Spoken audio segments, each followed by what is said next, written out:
It's all about the hidden dark sexuality that cannot be tolerated in America. Um, for number one reason, because of the age group.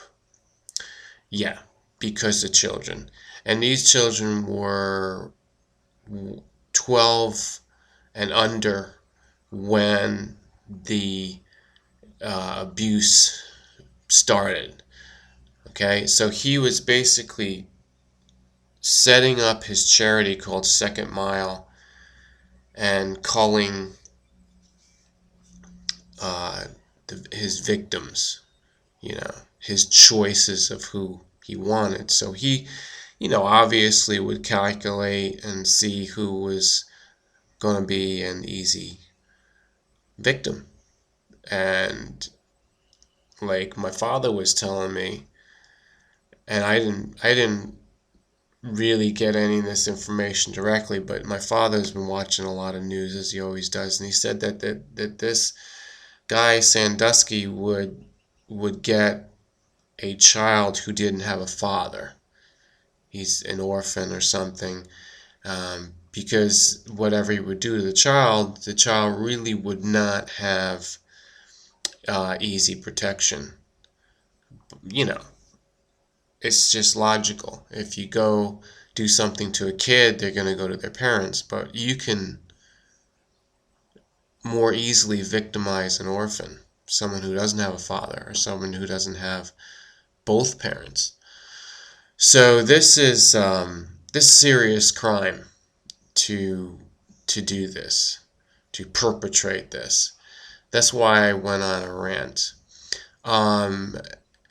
The number two reason why people cannot accept it is because he was hiding it under the disguise of being an authority figure, a popular figure, someone in the sports industry, college football.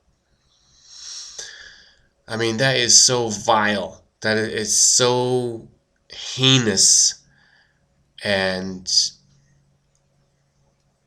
the deceit in that to the public should and did spark an outrage. And I think a lot of people out here are saying, my God, like we really are peeved.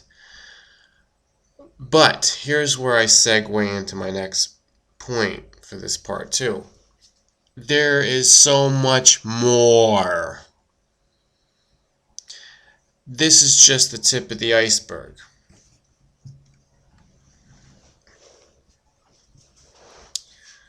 America, you ain't seen nothing yet. Now, I'm going to suspect one thing right here. I'm going to suspect the fact that this is a red herring, which is being used to distract from something much more evil. You gotta wonder why Jerry Sandusky was not exposed and brought to justice sooner. Think about it. Okay.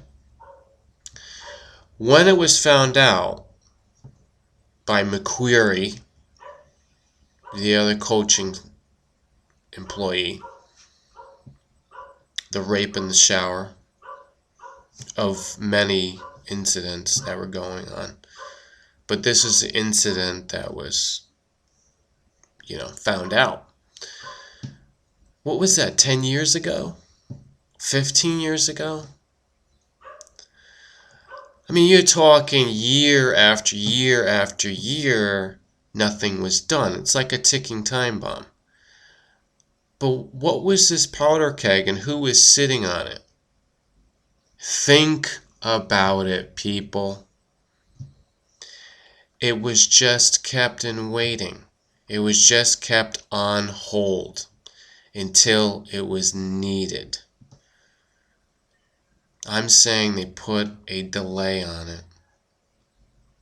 Somebody, some force, some nasty, evil conspiracy knew about it, could reveal it. And I'm talking, this goes beyond Joe Paterno.